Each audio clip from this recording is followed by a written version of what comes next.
ქართული ხალხური ზღაპრები. მეგობრობა. იყო და არა იყო რა, ღვთისუკეთესი რა იქნებოდა. ერთ სახელმწიფოში ერთი უშიშარი და ალალ მართალი კაცი ცხოვრობდა. მუდამ სიალალ მართლეზე იდგა და თუ საქმეზე მიდგებოდა, თავის სიმართლეს ხელმწიფესაც არ დაუთმობდა. ამის გამო ხელმწიფეს ძალიან სძულდა და სულ კრიჭაში ედგა. ხომ იცით, რომ ხელმწიფეებს სიმართლის მოყვარული კაცი არ მოსწონთ. ხო და ეს ხელმწიფეც სულ იმის ცდაში იყო, როგორმე თავიდან მოეშორებინა. სხვა რომ ვერაფერი მოუხერხა, ბოლოს ქვეყნის ღალატი დასწამა და ციხეში ჩასვა. მართალი კაცი არც ციხეს დამორჩილდა. გამოანგრია კედელი და გაიქცა. გავიდა ტყეში. იარა და ერთ უღრან ხევში გამოქვაბულში დაბინავდა. დაღლილ დაქანცული მხართეძოზე წამოწვა და დაეძინა. უცბად რაღაც ხმაურმა გამოაღვიძა. კაცმა გაახილა თვალები და შემოსასვლელში ერთი უზარმაზარი აღრენილი ლომი დაინახა. კაცი ჯერ შეკრთა. მერე გული გაიმაგრა.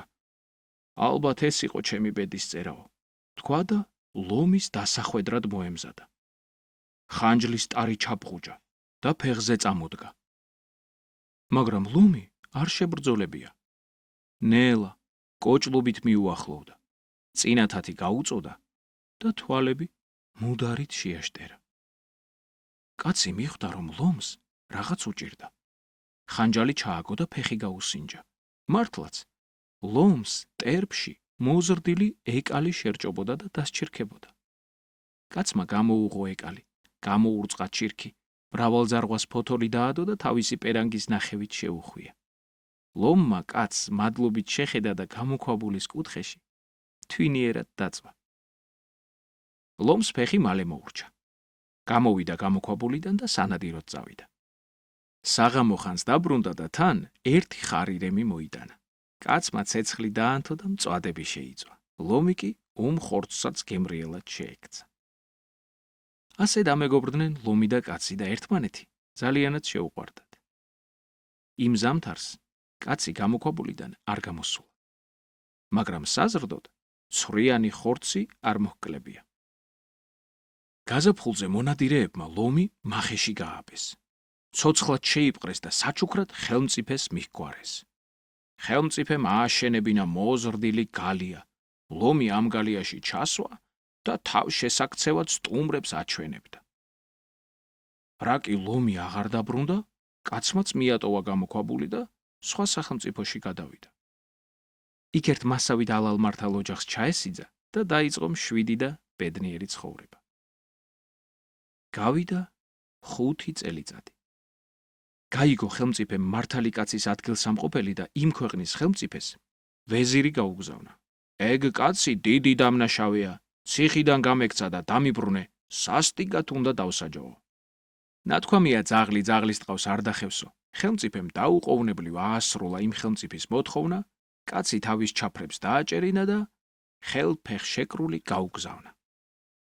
ხელმწიფემ რა კი ურჩი კაცი ისევ ხელში ჩაიგდო, დიდად გაიხარა და კაცის საგანგებოდ დასჯა გადაწყვიტა.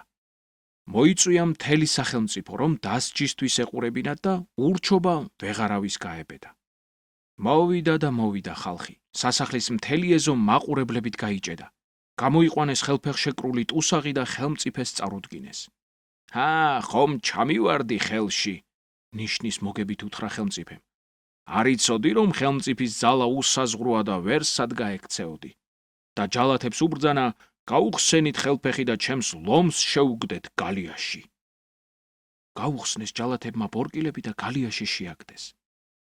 ლომი ბოროტა დაიფოფრა, მაგრამ შეხედა თუ არა კაცს, მაშინვე დაცხრა.